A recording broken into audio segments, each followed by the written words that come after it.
준비 찬송 364장 합시다.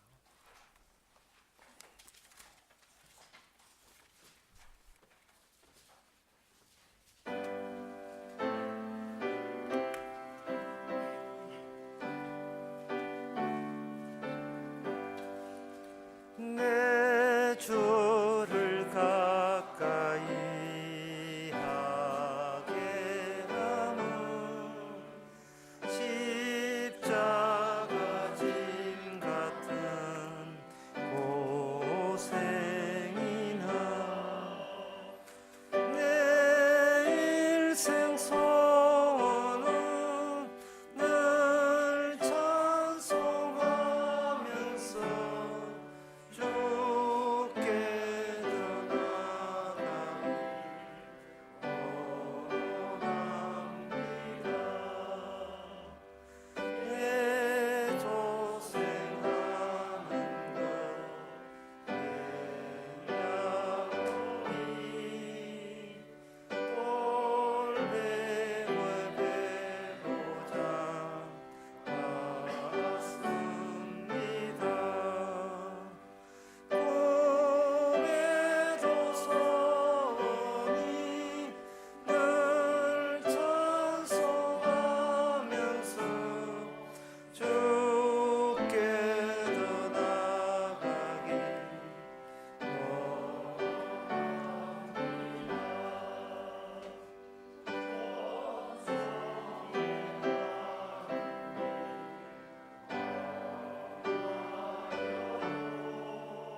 다 일어나서 합시다.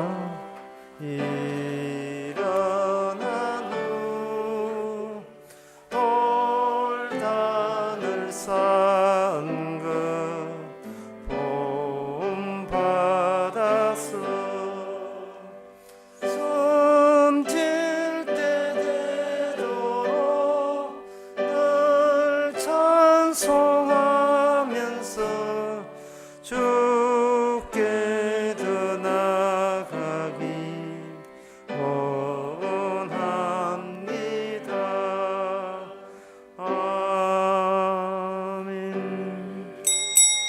다같이 묵도함으로 주일낮 예배를 함께 드리겠습니다.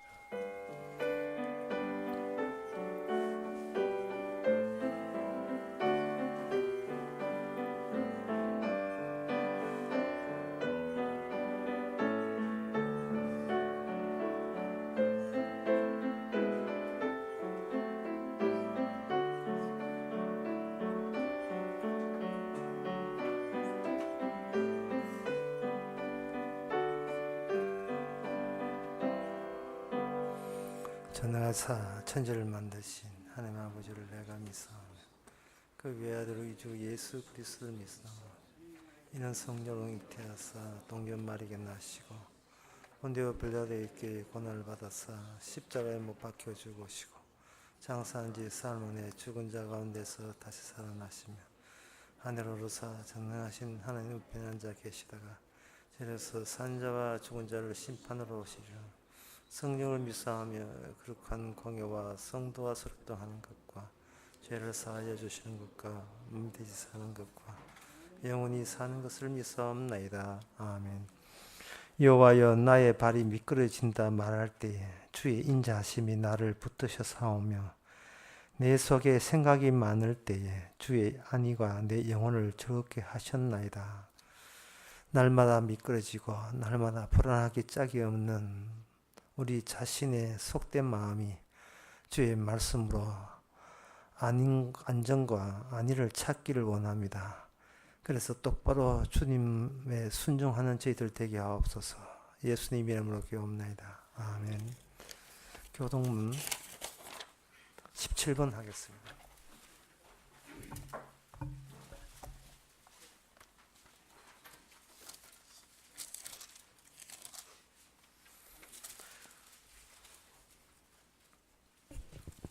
하나님이여 찬송이 시온에서 주를 기다리오며 기도를 들으시는 주여 죄악이 나를 이기어 싸우니 주께서 택하시고 가까이 오게 하사 땅을 권고하사 물을 대어 심히 윤택케 하시며 이같이 땅을 예비하신 후에 초장에는 양떼가 이쁘고 골짜기는 곡식이 덮였으며 아멘. 자리에 앉아서 433장 찬송하겠습니다.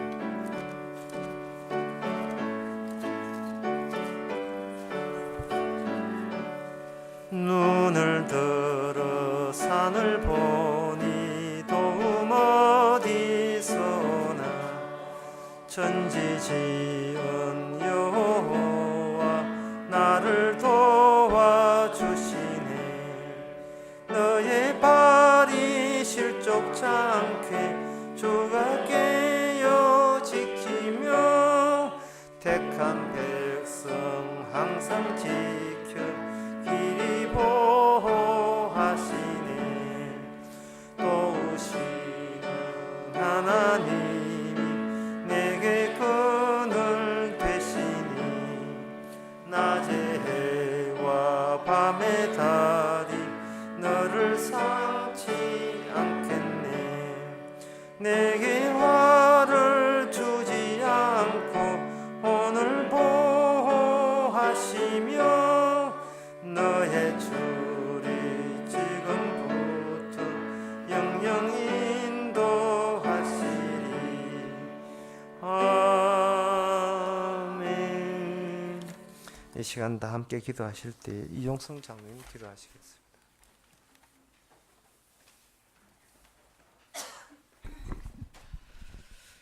주님, 평생을 나그네 삶을 살게 하시고 그로 인해서 믿음의 조상이라 일컬음을 얻기까지 그 나그네 삶 속에 주어지는 그 모든 일들이 이미 주께서 계획하시고 미리 예정하신 그 길 따라 살다 간 그 아브라함의 그 생애가 어찌 그리 아름답고 좋아 보이는지, 참으로 그 생애에 나타난 그 모든 일들이 얼마나 주님의 그 역할 속에 주어지는 하나의 장면인 것을 우리가 기억합니다. 그래서 이 아브라함의 죽었어야라도 하나도 남김없는, 가진 것 없는 그 빈 나그네 길 속에서 다시 한번 우리의 믿음의 눈으로 바라볼 수 있는 그 길이 무엇인지를 생각해야 합니다. 얼마나 많은 고통과 그 많은 어려움과 그 시련 속에서도 오직 주의 그 길 하나만으로 갈 수 있는지 참으로 이해할 수 없는 그 나그네 길 속에 주님이 미리 그를 붙드시고 그를 인도하시고 그를 데려가시는 그 삶 속에 다시 한번 우리 생도 주와 함께 하기를 원합니다. 주님, 말씀과 더불어 주어지는 이 복음의 기쁜 소식이 이건 이 나그네 삶 속에 살다 간 그 아브라함의 믿음과 같이 주님 이 시간도 우리의 모습 속에 비록 나그네일지라도 주님과 함께 동행하는 그 삶 속에 새로운 기쁨과 새로운 소망과 새로운 믿음을 우리에게 부어주셔서 우리 마음속에 늘 기쁘고 즐거운 그런 은혜 넘치는 삶이 되어서 아무것도 내놓을 것 없고 주님 앞에 죄만 짓다가는 우리들이지만은 이 나그네 삶 속에 주님 함께 동행하심으로 늘 기뻐하는 삶이 되도록 인도하여 주시옵소서. 예수님 이름으로 기도드립니다. 아멘.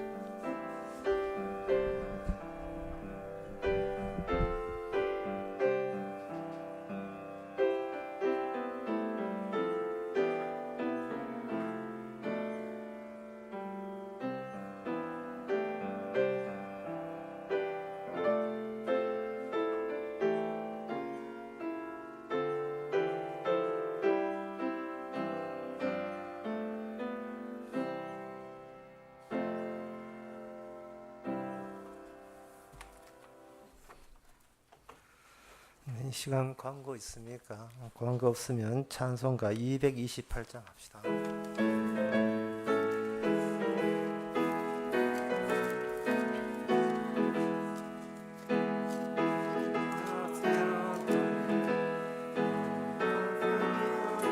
없도다 이 세상 춘일기가 화창한 봄날 때도 영화롭다 낙원이여 이 산 위에서 보니 먼 바다 건너 있는 집 주 예비하신 곳일세 그 화려하게 지은 곳 영원한 내 집이로다 이곳과 저곳 물잔타 주 예수 건너 오셔서 내 손을 잡고 가는 것 내 평생 소원이로다 영화롭다 낙원이여 이 산 위에서 보니 먼 바다 건너 있는 집 주 예비하신 곳일세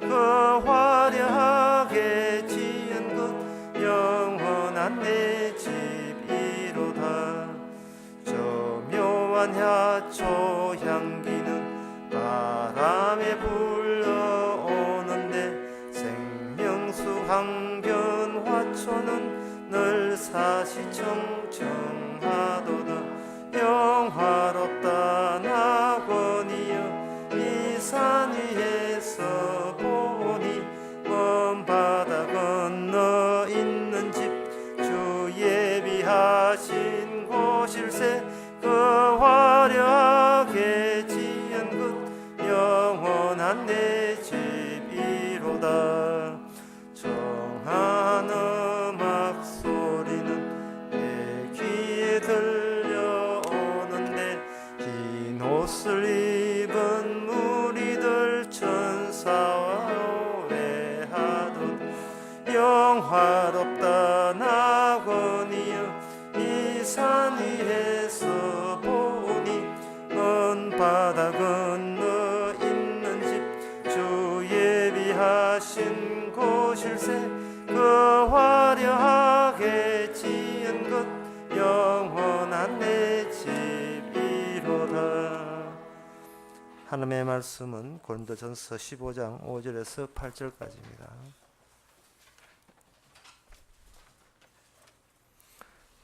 제가 읽습니다.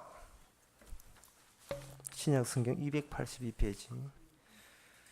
맨 나중에 만삭되지 못하여 난자 같은 내게도 보이셨느니라. 나는 사도 중에 지극히 작은 자라. 내가 하나님의 교회를 핍박하였으므로 사도라 칭함을 받기에 감당치 못한 자라. 5절부터 다시 읽습니다. 게바에게 보이시고 후에 12제자에와 그 후에 500여 형제에게 일시에 보이셨나니 그 중에 지금까지 태평이나 살아있고 어떤 이들은 잠들었으며 그 후에 야고보에게 보이셨으며 그 후에 모든 사도에게와 맨 나중에 만삭되지 못하여 난자 같은 내게도 보였었느니라. 아멘.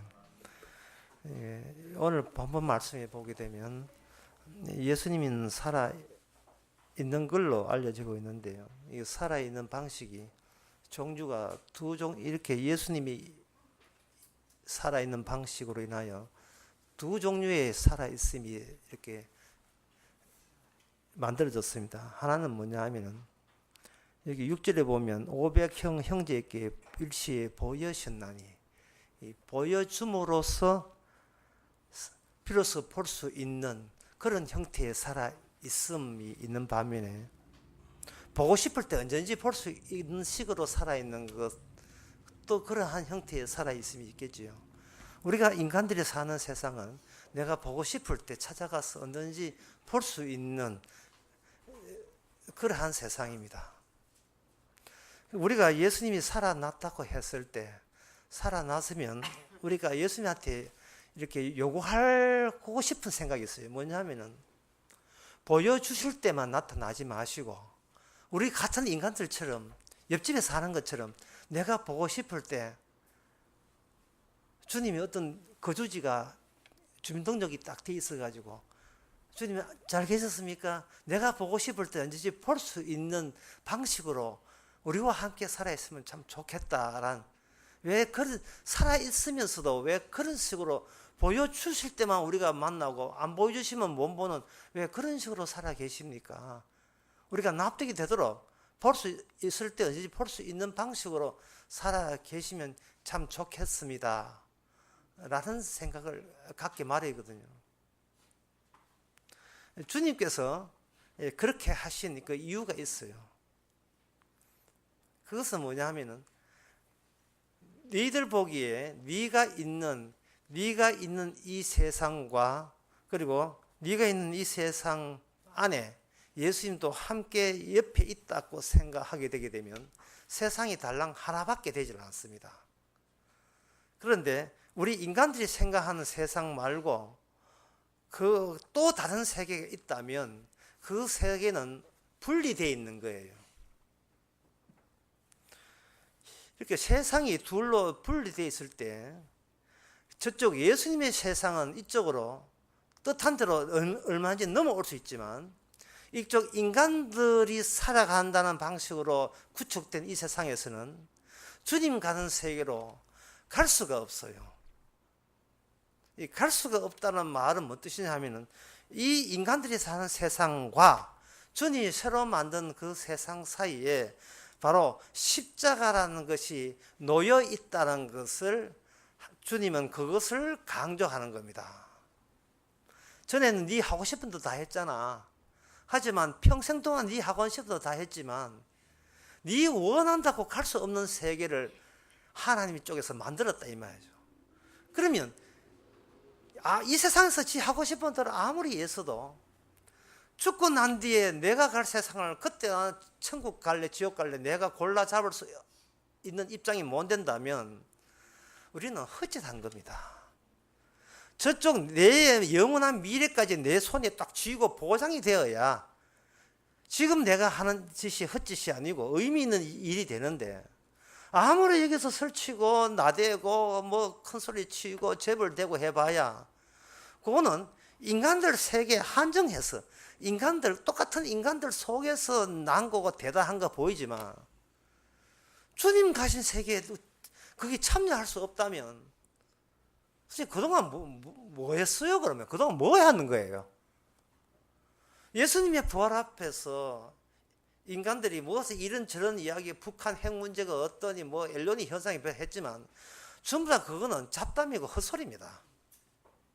소용없는 유엔 본부에 모여가 회의해봐야 그거 다 시잘데기 없는 짓이에요. 청와대 모여서 회의하고 국회의원 뽑아놔 봐야 그거 아무 낙이 없는 짓입니다. 그거 저쪽 세계를 못 가잖아요. 저쪽 세계에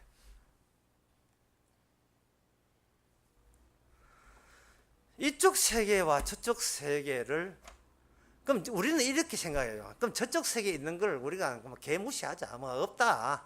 무슨 부활이 있어. 그렇게 우리가 무시하고 싶은데 이 하나님께서는 우리 살아있는 이게 야 저쪽 세계가 있는 거라 이렇게 말로 이렇게 하신 게 아니고 저쪽 세계가 있어라고 말로 하는 게 아니고 인간들한테 밀쳐가지고 저쪽 세계에 갔거든요. 그 말은 뭐냐 하면 너희들이 저쪽 세계 주님의 세계 천국이 없다고 여기는 그것은 너의 태생 내 본성상 너 태생 그 마음가짐 자체가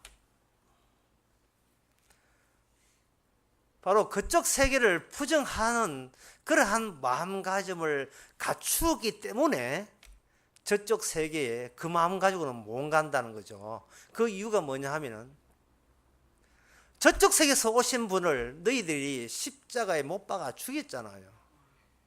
십자가 못 박아 죽인 것이 이쪽 세계와 저쪽 세계의 유일한 다리라고 한다면 이것은 싫어 나가 죽어버려 하고 1순위로 제거해버린 그분의 세계이기 때문에 아무리 그분의 세계를 소개해줘도 인간의 마음 자체가 그쪽 세계를 강하게 부정하고 밀어내게 돼 있어요. 따라서 부활의 세계라는 것이 말로 해서 부활의 세계가 만들어진 게 아니고 사람들에게 떠밀려서 사람에게 타살당해서 사람에게 죽임을 당해서 만든 세계라는 말은 현재 네 세계에서 그쪽 세계에 들어갈 수 있는 길이 없다는 겁니다. 왜? 네 마음이 그쪽 세계를 부정하는 마음으로 가득 차 있기 때문에 그렇다는 거예요.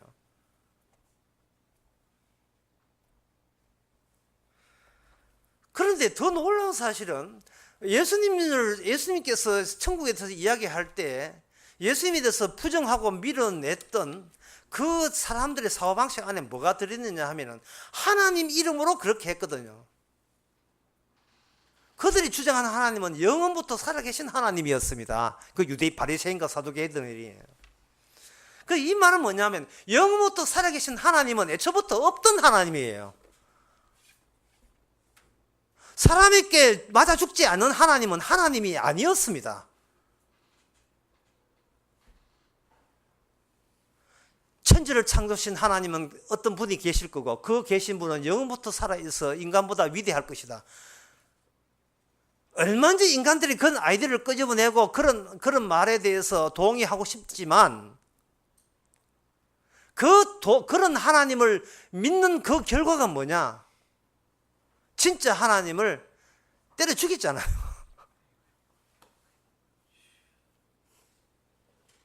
그래서 이 말은 결국 뭐냐 하면은 인간들이 신을 믿고 뭐를 한다 할지라도 근본적으로 본인이 거짓이라는 사실을 본인이 거짓이라는 사실을 그걸 모르는 채 인간은 진실을 끌어모으면 그게 점점 진실에 가깝다고 자꾸 여기는 겁니다. 본인이 거짓에다가 거짓 땡기 진실을 찾아봐야 그 진실을 찾는 행위도 거짓에서 나온 그런 몸부림이 지나지 않아요.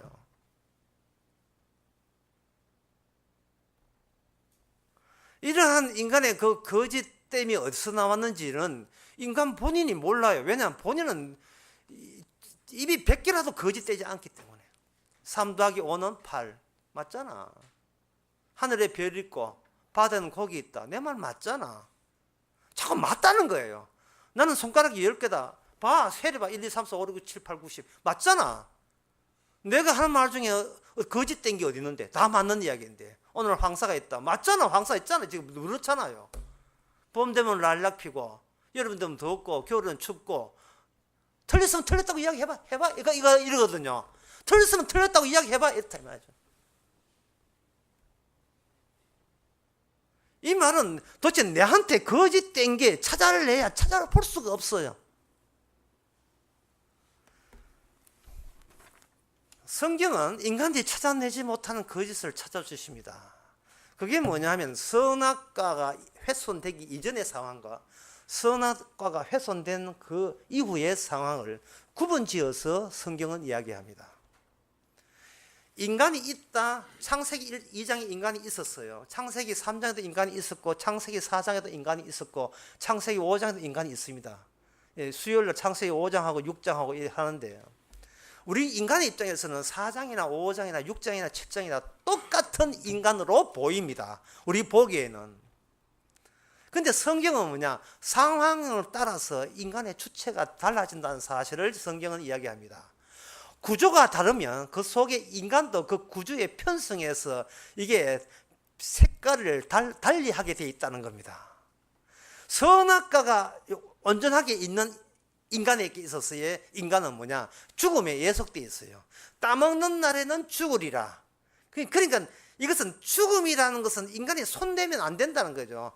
오히려 죽음에 예속되고 죽음의 지배를 받는 거예요. 저거 따먹으면 죽는데 그게 계속 그 법칙이 계속 살아있는 그런 구조 속의 인간입니다. 인간이 아무리 나대고 해도 선악과는 따먹어서는 안 돼라는 그 범위 안에서만 인간이에요. 근데 선악과를 따먹게 되면 도대체 인간이 아닙니다. 하나의 흙이 되는 거예요. 그런데 인간은 선악과를 마귀가 시킨 대로 해가 선악과를 이제 훼손시켰습니다. 훼손시켜 난 뒤에 그때부터 자기 몸에, 자기 환경에 변화가 일어났는데, 환경에 변화가 일어난다는 것은 에덴 동산에서 추방되었습니다. 자기 몸에 이 변화가 일어난다는 것은 점점 늙어간다는 사실이에요. 그리고 흙이 된다는 겁니다. 죽어서 흙이 되는 거. 선악과 훼손되기 전에는 죽음이라는 것은 애속되어 있지만, 죽음이라는 것은 온몸으로 스폰지처럼 죽음이 들어오지를 않았어요. 훼손하지 않았기 때문에. 근데 훼손하고 난 뒤에는 죽음이 저기 있는 것이 아니고 10년 후에 죽음이 있는 것이 아니고 이미 죽음의 징표, 죽음의 정상들이 내 속에 계속해서 벌어지고 있습니다. 아까 윤덕기 집사님이 이야기하는데, 내 나이 되는데 친구들이 안 아픈 데가 없대. 아프다는 겁니다. 왜 아파요? 왜 아프지요? 기억나지 않는다. 왜 기억나지 않습니까? 3 더하기 5는 8. 잘 안 해. 봄 지나면 여름 되고, 여름 지나면 가을 되고. 어이구, 얼쑤. 예, 똑똑하네. 예? 자동차 바퀴가 4개고, 오토바이는 2개고. 아이고, 진리 답네. 근데 왜 죽지? 몰라요. 그렇게 똑똑한데 왜 기억이 안 나는지, 왜 기억이 안 나는지, 왜 자꾸 늙어가는지 몰라요.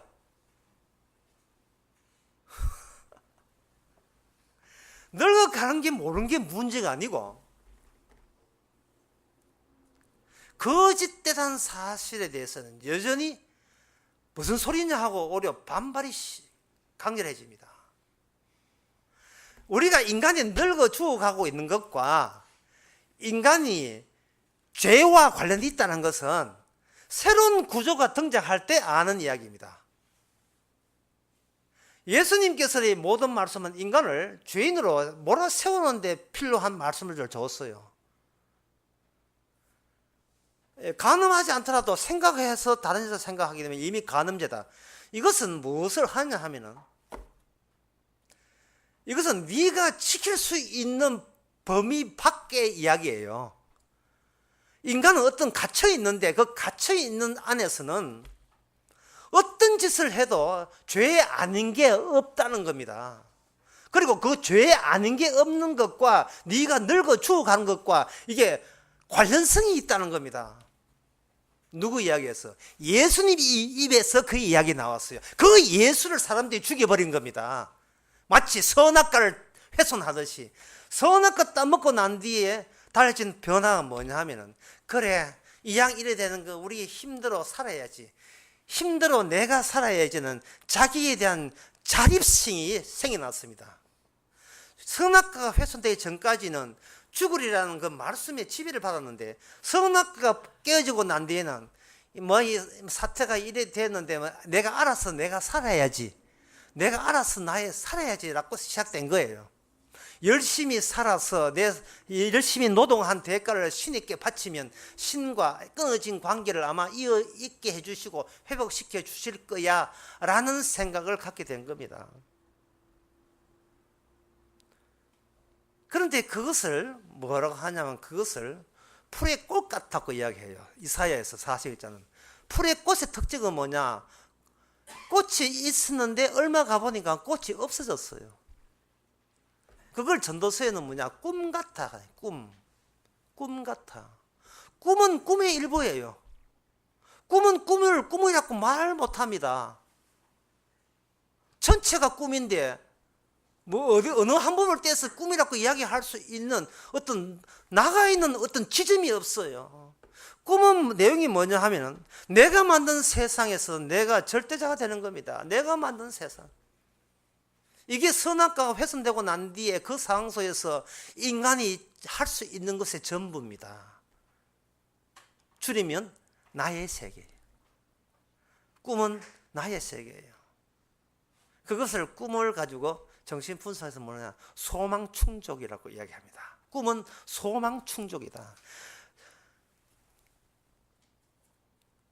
뭔가 밤에 꾸는 꿈은 내가 하고 싶은 것들이 있는데, 그것을 꿈속에서 아마 충족하기 위해서 그렇게 예를 쓰는 거예요. 근데 그게 꿈은 밤에만 일어난다는 것이거든요. 그런데 그 말은 뭐냐? 낮에도 꿈을 계속 꾸고 있다는 뜻이에요. 낮에는 꿈을 꾸고 있는데 꿈인 줄 모르는 이유는 눈에 보이는 할 일이 많아서 그러다가 밤엔 잠잘 때는 이제 할 일은 없고 그 의식이 있으니까 그게 낮에 이런 모든 소망이 꿈으로 등장하는 겁니다. 간단하지요. 이 말은 뭐냐 하면 낮에 뭘 설치도 꿈속에서 설치는 겁니다. 마치 금붕어가 어항 물 속에서 헤엄치듯이 아무리 헤엄쳐봐야 물밖에 못 나오듯이 인간이 아무리 노력해봐야 꿈에서 못 벗어납니다. 북한의 김정은 미사일 올리는 그것도 꿈이에요. 그것도 꿈입니다. 꿈이 꿈을 양상하고 꿈이 꿈을 낳는 거예요. 이게 인류의 역사입니다. 부처가 이야기하는 것도 꿈이고 공자가 이야기하는 것도 꿈이에요. 유대인들이 유대교 여호와 하나님 믿는 것도 꿈이었습니다. 꿈에서 깨달으면 구멍이 생겨야 돼요. 그 구멍이 오늘 부활이에요. 구멍이 부활입니다. 예수님이 십자가 부활을 믿지 않겠다는 그냥 꿈속에서 자폐증 환자예요. 저는 이걸 정신병자라고 하는데 모든 인간은 정신병자입니다. 정도에 따를 뿐이지 정신병자예요. 입만 열면 자기 꿈이 나와요. 자기 소망 충족이 나옵니다. 나 이렇게 되었으면 좋겠습니다. 그렇게 해서 뭘 원하는데 나만의 세계 아무도 끼워주지 않는, 아무도 갑을 허락하지 않는 나만이 갑이 되고 나 빼놓고 몰이 얼이 되는 그런 세계.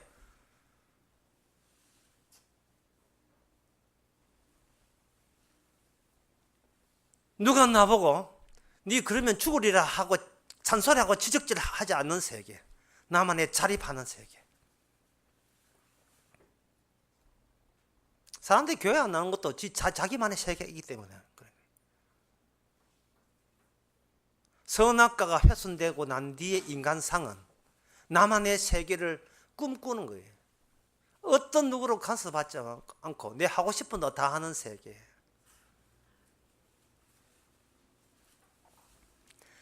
그 세계, 그런 세계 속에서 자기가 늙어가니까 슬슬 불안해지는 거예요. 그래서 어떻게 하느냐? 신을 믿기로 작심합니다. 하나님 믿기로 작성하고. 그래서 그 하나님을 믿고 하나님 보냈다는 독생자 예수를 믿음으로, 그 믿음으로 내가 이런 꿈꾸는 나를 천국에 가게 그도록 그렇게 하게 하겠다는, 그렇게 만들겠다는 거예요. 이러한 꿈이, 이것도 꿈이거든요. 이런 꿈이 어디서 이게 삭제가 되고 재개가 되느냐 하면 예수님의 부활로 말미암아 이 내 꿈은 날아가 버립니다. 내가 예수 믿고 내가 하나님 믿고 구원받겠다는 이 헛된 꿈은, 되지도 않는 이 자기의 망발은 예수님의 부활로 말미암아 전부 다 산상조각 나버려요. 다 헛짓이다 하는 알아요. 이 종교라는 게 다 기독교가 다 헛짓이라는 사실을 예수의 부활 앞에서 그게 다 들통나버립니다. 다 깨져버립니다. 그 이유가 어디 있느냐 하면 예수님의 부활은 십자가 지신 당사자의 부활이에요. 십자가 당사자의 부활이에요. 그러면 예수님의 부활 앞에 십자가 있다는 말은 모든 인간을 십자가로, 모든 인간의 의미를, 행동의 의미를 십자가로 전부 다 이걸 엉집을 해버립니다. 엉집을 해버리면 의인은 없나니 하나도 없음이 되어버려요. 죄인밖에 없어요. 모든 인간은 자기만이 만든 세계에 갇혀있다, 이 되는 겁니다. 정신병자가 이 말이에요. 하나님을 믿던, 여호와를 믿던 그 여호와 믿는 자들이 예수를 죽였잖아요. 그러니까 그 하나님 믿을 때 그들이 왜 믿었을까요? 나만의 세계에 하나님이 필요해서 믿은 거잖아요. 그게 종교잖아요, 종교. 내가 못하는 걸 절대자에게 의존해서 내가 못한 것을 맞아 내 욕구, 그 소망 충족, 내 소망을 충족하게 해서 이루기 위해서 하나님을 믿고 하는 건데, 그 모든 것들을 십자가다 다 거둬와서 이걸 죄라고 규정을 한 겁니다. 그렇게 되고 그 죄진 예수님을 하나님께서 아버지께서 사흘 만에 부활함으로 말미암아 인간들이 생각지도 못한 의가 나타났습니다. 하나님의 의가 나타났다는 것은 무엇을 전제로 하냐 하면은 우리는 뭘 해도 예수를 믿든 뭘 해도 죄인이었을 뿐입니다 라는 것을 전제로 해서 의가 나타나기 때문에 내가 예수 믿고 난 뒤에 의를 행하는 것이 아니고 그 의가 예수 믿고 난 나를 주도권을 쥐고 있어요. 의 자체의 정당함을 보이기 위해서 주께서는 우리 죄인을 활용해 주시는 겁니다. 의가 드러나야지 예수님 의인데 내가 드러나는 것이 진짜 의가 아니에요. 그건 여전히 죄 가운데 있는 거예요. 불신 가운데 있는 거예요. 꿈속에 자기를 절대적을 위한 자기 꿈속을 꿈을 꾸고 있는 거예요. 하나님은 의가 주도권을 갖고 있으면 이래서 주님만이 의인이야를 드러내기 위해서 하나님의 성령 받은 성도는 거기에 봉사하게 돼 있고 활용당하게 돼 있습니다. 이래서 주님만이 의인이고 그 의로 말미암아 우리가 사는구나. 내가 의를 행해서 사는 것이 아니고 주님 주신 의로 사는구나라는 것을, 그게 바로 예수님의 성령 안의 세계, 천국 안의 성도의 삶이 되는 거예요. 그러면 그쪽 세계가 아니고 인간의 세계는 뭐냐 하면은 자신의 꿈 속에서 못 빠져나오니까 꿈 속에서 꿈을 꾸는 거예요. 내가 죽으면 천국 가리라. 참 개꿈 같은 소리 하고 누가요? 누가 넣어주는데? 열심히 내가 천국 가는 이유는 내가 예수를 믿기 때문이다. 그 예수 믿은 것도 헛짓 아니에요? 그 누가 믿는데? 내가 믿었잖아. 그러니까 이게 헛짓이 되는 거예요. 제 말을 잘 지금 이해를 지금 하고 있는지 진도 나가야 되는지 말아야지 걱정인데, 쉽게 말씀드리겠습니다. 나 저거 갖고 싶다라고 이야기할 때 나 저거 갖고 싶다가 아니에요. 나 저것을 가진 내가 되고 싶다가 본심입니다. 어떤 남자가 아가씨를 할 때 나 당신을 갖고 싶어요, 이 말에 여자들이 속아 넘어가면 안 돼요. 나는 당신마저 점령한 그런 멋진 사나이가 나의 소망이지, 네가 나의 소망이, 너는 나의 소망을 달성하는 하나의 수단일 뿐이에요. 이제는 말한다. 이제.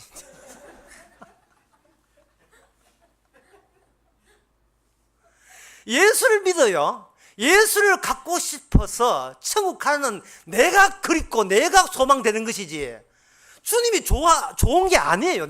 여전히 내가 좋은 거예요. 내가 어디서 사기를 쳐요.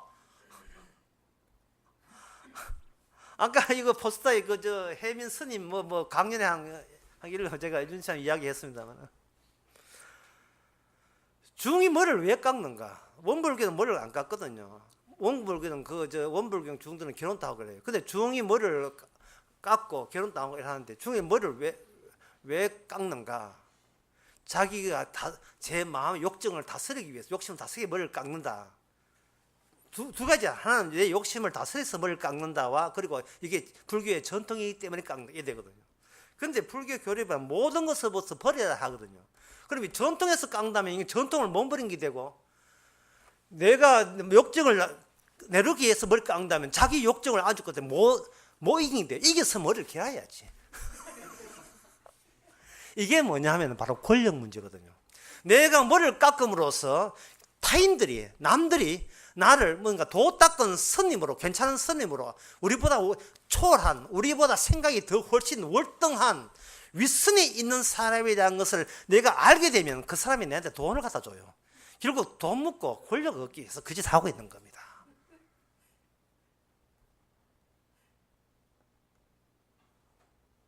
평범하지 않은 데서 튀겠다는 말은 그게 자기한테 힘이 되고, 그 힘 속에서 자기가 자립하기 때문이고, 그 자립이 되면 자기 소망 충족이 되고, 그 소망 충족으로 만족한다는 것은 그 사람은 여전히 꿈속에 헤매고 있는 거예요. 나는 나로 인하여 살겠다. 나는 나로 인하여 살겠다. 천국에서 의인만 간다니까 그 의가 탐이 나는 겁니다. 그 어떻게 의를 얻을 수 있지? 예수 믿으면 어렵다 하니까 그 의인들을 갖고 열심히 예수 믿는 거예요. 예수님이 좋아서가 아니라 예수 믿음으로 의인된 내가 그 미래의 내 모습이 내가 지금 앞당겨서 내가 갖고 싶은 겁니다. 그런 내가 되고 싶은 거예요.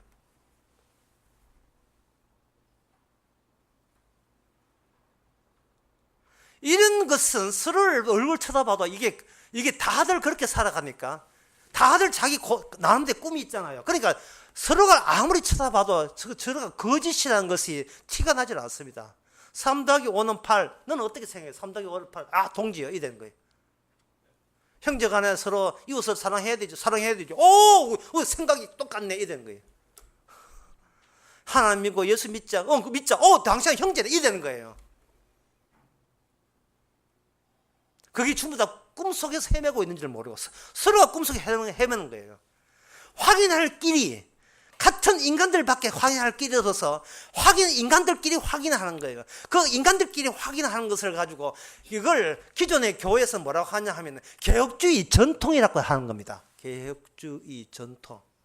인간들의 진리는 인간한테 물어봐라는 거예요. 개혁주의 전통.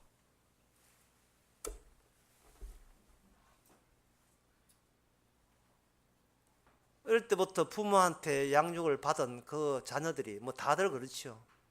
어떤 위급한 상태에 또는 자기가 큰 실수를 했을 때나 안 그러면 철장에 구치소에 갈 때 그때 속으로나 전화로 하는 말이 엄마 나 어떻게 하면 좋겠어? 엄마하고 물어봐요. 다 큰 애 씨는 스스로 나는 엄마 간섭하지 마. 나 친구만 있으면 돼. 라고 자신만만했던 그 장정들이 논산 홀서 가가지고 서름 받고 지 자고 싶을 때 잠 못 자고 먹고 싶을 때 못 먹고 전화할 때 전화 못하고 다 끊기고 논산 홀러 가가지고 완전히 교도소인지 군대인지 붕어 안 든 데 가가지고 이렇게 있을 때 엄마가 보고플 때 왜 그걸 엄마한테 물어봐요? 왜 그걸 엄마한테 물어봐요? 엄마는 뭐 한다고? 엄마는 그거 나가 뭐 가슴 아파한다고 천만 원 가서 아이고 잘 치웠다. 아, 눈에 안 보이 속이 다 시원하다. 지금 이러고 있는 줄 모르고 공짜로 미기 주의 얼마나 편한지. 그걸 왜 엄마한테 물어봅니까? 근데 그건 모사님 누구한테 물어봅니까? 물어볼 사람이 없어 이 세상에. 그래서 오늘 본문 8절에 보면 7절에 보면 그 후에 야고보에게 보이셨잖아요. 보이셨다. 누구 붙잡고 물어볼 사람 없어요. 붙잡고 물어봐야 소용없습니다. 보이셨느니라. 주님 쪽에서 보여주는 거예요. 보여주는데 그냥 보여주는 것이 아닙니다. 이쪽 세계와 인간 세계와 부활의 세계의 유일한 다리는 십자가입니다. 그래서 부활이 나타나는 현상은 부활이 나타난 게 아니에요. 부활이라는 그 기억이 나타나는 것이 아니고 십자가가 나타나게 되어 있어요. 성령도 마찬가지고 십자가 나타나게 되어 있습니다. 다시 무슨 말이냐 하면 나는 부활한 예수님 봤다. 얼굴은 이렇게 코는 이렇게 생기 입은 이렇게 이게 아니라 정말 부활이 나타나게 되면 너 죄인이야 라는 죄와 의의 문제를 가지고 우리께 등장합니다. 그것을 가지고 뭐라고 하냐면 사도라고 이야기합니다. 8절에 봅시다. 맨 나중에 만삭되지 못하고 난 자 같은 내게도 보이셨느니라. 9절에 보면 나는 사도 중에 지극히 작은 자라. 사도라는 것은 본인의 사견을 갖고 있는 사람이 아닙니다. 부활의 능력에 의해서 입이 터졌어. 입에서 부활의 나라의 소식이 계속 터져 나오는 거예요. 그 터져 나오는 내용을 들어보니까 뭐냐면 예수님의 희생에 대해서 언급하는 겁니다. 부활의 세계, 천국은 희생의 의미를 아는 사람의 단체. 희생의 나라예요. 희생이 되려면 우리 스스로 희생할 수 없다는 내용이 있어야 되는데 그게 뭐냐? 죄에 갇혀 있기 때문에 죄인이 자기 죄를 위해 희생한다고 해서 죄가 감해지거나 사라지는 게 아니라는 것이 분명해졌습니다. 그러니까 자기 죄를 감하고 죄를 감해서 복받을 생각은 오늘부터 중지하세요. 사기입니다. 지가 자기를 구원하는 시도에 불과해요. 요거 가짜입니다. 그러면 그럴수록 십자가의 가치를 훼손하는 마귀심만 될 뿐이에요.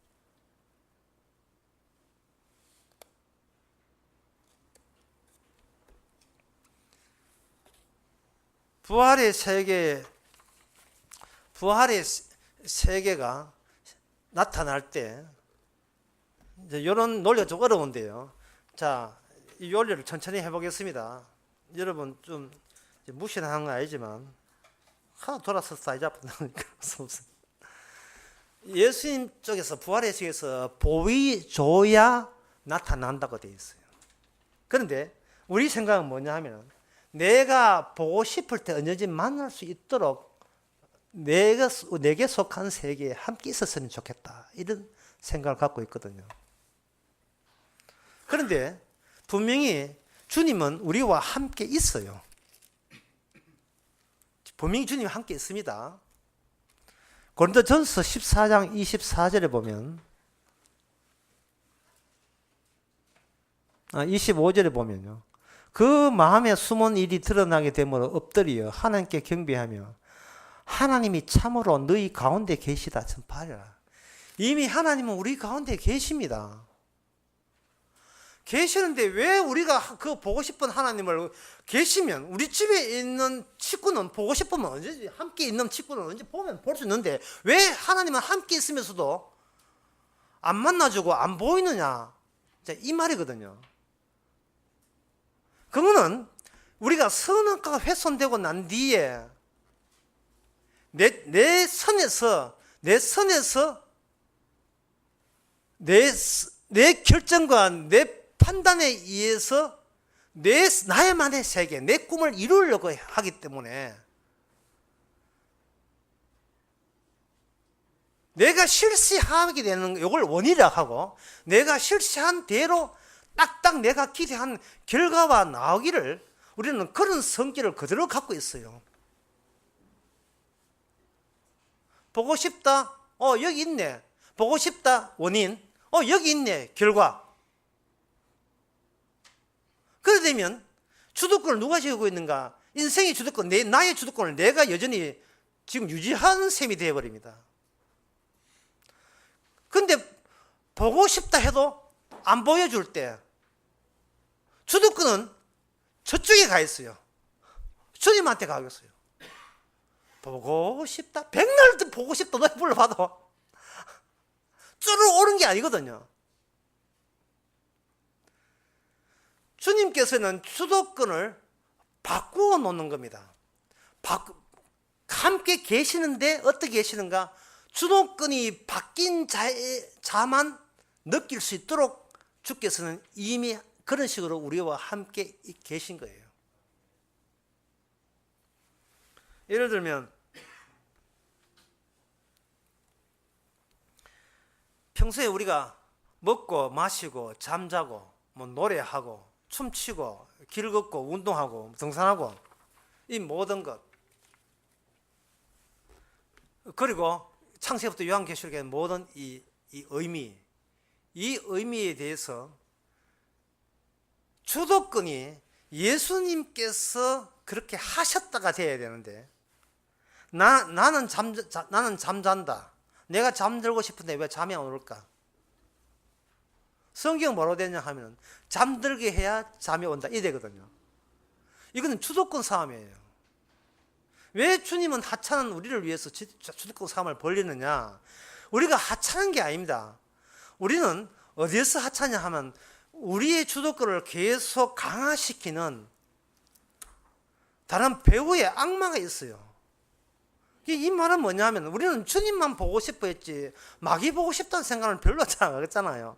사실은 주님만 함께 있는 것이 아니고 마귀도 함께 있는데, 마귀가 자기 정체를 감추고 우리로 하여금 주도권 너에게 있어 라고 그렇게 자꾸 우리한테 부추기는 거예요. 이게 선악과가 훼손됐다는 사실을, 훼손되고 난 뒤에 마귀 세상이 되고 난 뒤에 마귀 세상 되는 것을 인간에게 감추는 겁니다.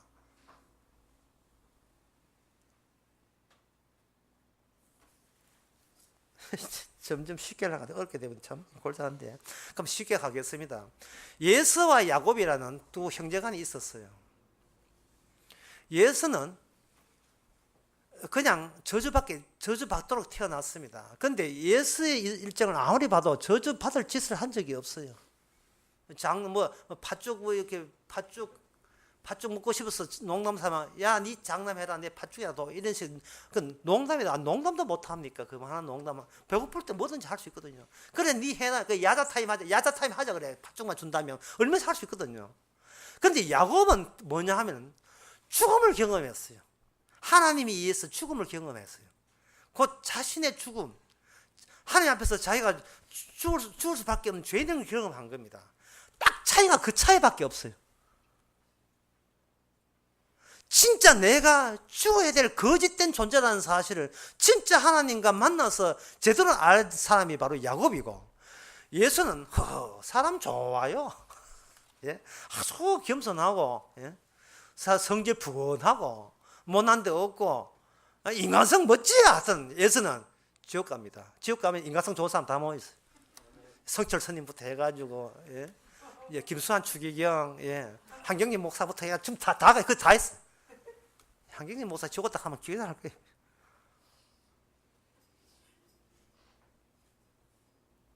사람 좋은 사람 다 가 있습니다. 아무리 노력해도 지가 죄인인 것을 알 수 길이 없는데 어떻게 합니까? 죄인인 것을 알면 반성하면 반성할수록 점점 의로워지는데, 여전히 주도권은 내가 어렵다는 거예요. 주도권을 내가 쥐고 있어요. 내가 어려워서 내가 구원받는다. 도대체 이 굴레를 벗어날 수가 없고 이 마당놀이를 중재할 수가 없는데 어떻게 합니까? 이 마당놀이, 내가 생각 적절하다 싶은데, 이 마당놀이를, 이게 내가 멋지다는 그 놀이, 평생 즐기는 그 놀이를 내가 손 놓을 수가 없는데 어떻게 합니까? 이런 재미로 살았는데 이게 꿈인데요. 이 꿈이라 할지라도 그 꿈이 좋은데 어떻게 합니까?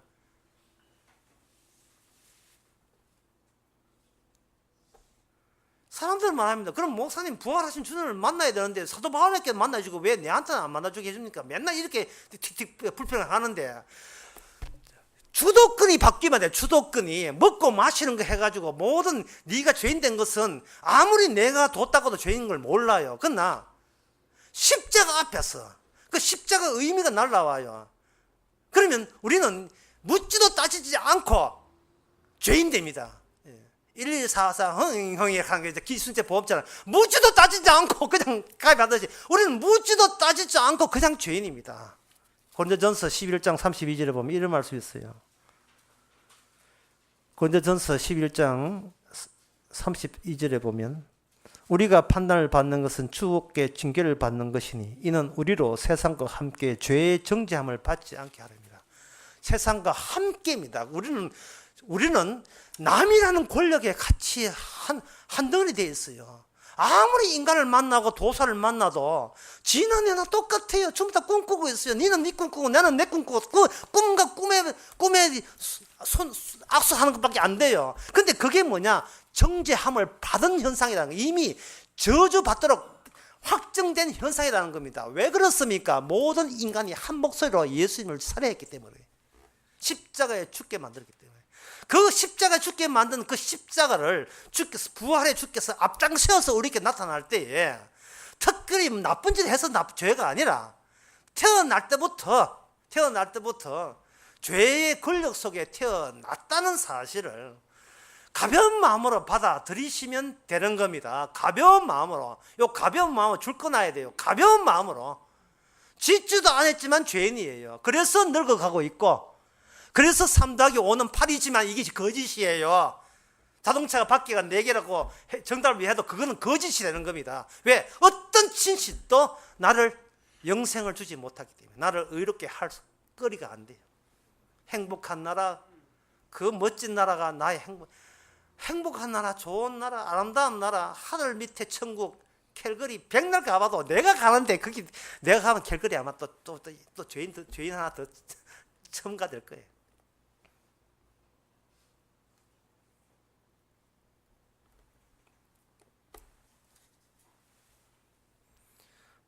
캘거리에 그 좋던 캘거리 누가 가냐 하면은, 나 그렇게 좋은 나라 모르는데 누가 가냐고, 오나비하고 흑영하게 가가지고 하도 까불기도 까불어 놓아. 이제 캘거리는 이제 두 개그맨이 까불은 동네가 돼. 그거는 우리도 마찬가지잖아요. 어느 지역에 내가 가게 되면 내가 들어간 새로운 의미가 부여받으면서 그 세계는 내 중심으로 재편집됩니다. 그 재편집되는 거, 내 중심으로, 다른 말로 하면 내 소망 충족을 위해서 재편집돼요. 그것을 가지고 한자로 꿈이라고 해요. 꿈. 오늘 설교 제목이 부활의 가지성인데 제목을 바꾸고 싶어요. 꿈. 꿈이 하여튼 꿈에서 하여튼 꿈 속에서 무슨 짓거리를 다 합니다. 제가 지난 어제 아래 강조 강의에서 이야기했지만 갓난 아이가 100일 좀 넘은 아이가 뭐 이렇게 세우지도 못해요. 누워서 파닥거리고 있어요. 시끄러운 게 파닥거리고 울고 그거밖에 못해요. 그거 한다고 지진이 안 납니까? 우리가 내 꿈을 꾼다고 세상이 달라질까요? 아니 그보다 중요한 내가 의인 될까요? 어림도 없는 소리입니다. 우리는 절대로 의인 될 수가 없습니다. 쓰레기예요. 왜 이 쓰레기인 것을 왜 가볍게 못 받아들입니까? 십자가로 말하면 이 세상과 보이지 않는 세계가 연결되기 때문에 십자가를 통해서만 부활에 이미 죄를 이긴 의의 능력이 십자가를 통해서만 쏟아집니다. 그런데 사람들은 기존 교회는 그걸 뭐라고 십자가는 제껴버리고 부활을 믿음으로 부활의 능력이 온다고 착각하고 있어요. 그렇게 되어버리면 나의 꿈은 여전히 안 깨지고 살아있어요. 천국 가고 싶었는데 난 간다? 이래 되어버려요. 천국 가고 싶다는 말 자체가 죄입니다. 그런 구원에 의한 욕구라는 그 자체가 마귀가 뒤에서 부추긴 거예요. 죄인이 무슨 구원을 받아요?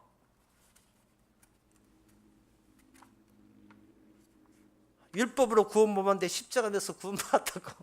제가 그 어떤 사람이 한 글을 제가 십자가에다가 올려놨잖아요. 그 제목이 뭐냐? 구원은 중심의 간정의 완판, 결정판.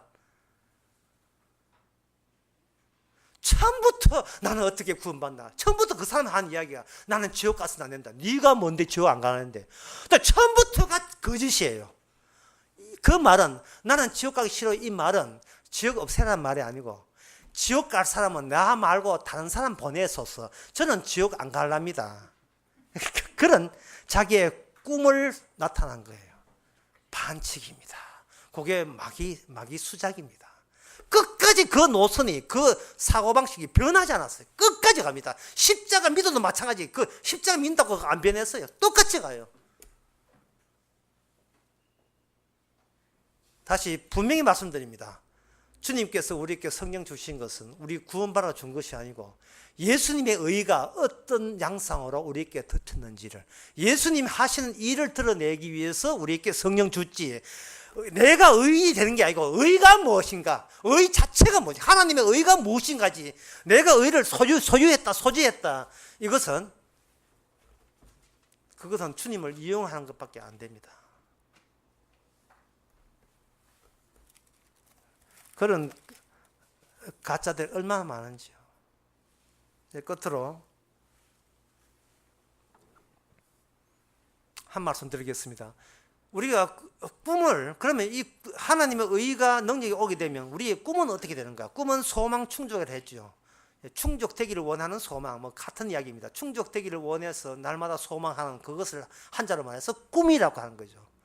낮에도 설치는 것은 밤에 꿈을 실현시켜서 낮에 설치고 있는 거예요. 그러면 그 꿈은 어떻게 되는가? 그 소망은 어떻게 되는가? 고린도후서 4장 14절에 보면 주 예수를 다시 살리신 이가 예수와 함께 우리도 다시 살리사 너희와 함께 그 앞에 서게 하실 줄 아노니, 이것은 16절에 보면 이것은 우리가 이 세상에 속한 영광들을, 그러니까 이 세상에 내가 꿈 중심으로, 내 소망 충족 중심으로 재편하고 조성된 거짓 현실이 날마다 무너져 내리는 사태가 일어난다면 그 사람은 천국에 이미 속한 사람입니다. 내 뜻대로 안 될 때, 잠자고 싶어요 하는데 잠을 안 오게 하실 때, 쉬고 싶어요 하는데 또 일하게 할 때, 돈 그만 좀 벌게 해주세요 또 돈 벌게 해주실 때, 나 이제는 늙어 죽겠어요 하는데 계속 살게 하실 때, 튼튼 하게 할 때, 뭔가 모든 매사가 내 꿈을 박살내면서 그 박살내는 망치로 등장할 때, 내가 나의 옛날에 있던 내가 잘난 나의 절대성을 담을 모든 그 소박한 단지를 다 깨부숴서 내 몸이 이 땅에 어디에 기댈 데 언덕이 없고 어디 마음 눕힐 자리를 일체 주께서는 다 치워버릴 때, 그것을 보이는 것은, 돌아보는 것은 보이는 것이 아니요 보이지 않는 것이니 보이는 것은 잠깐이요 보이지 않는 것은 영원함이라. 18절 고린도후서 4장 18절 이거입니다. 예. 떠나자 손잡고, 내가 갔던 길 네가 가고 있어. 나 서럽고 외로웠어. 너도 서러워야 되고 외로워야 돼. 거짓 나서러봐. 돈 없지요, 가난했지요, 병들었지요, 친구 없지요, 개들이 핥을 정도니까 친구 없지요, 외롭지요. 거짓 나사로는 아마 신이 났을 겁니다. 신이 났을 거예요. 예. 안녕 빠이빠이 하는 즐거움을 가지시기 바랍니다. 기도하겠습니다. 하나님 아버지, 부활 앞에서 모든 것이 헛짓이고 농담이고 잡담인 것을 이제는 알았습니다. 그 부활이 십자가로만 우리에게 복음 전파되어서 우리가 나기 전부터 이미 죄인으로 태어나라고 작정된 존재인 것을 이제는 가볍게 편하게 나의 그 자체로 받아들이게 하옵소서. 예수님의 이름으로 기도합나이다. 아멘. 다 일어나 462장 합시다.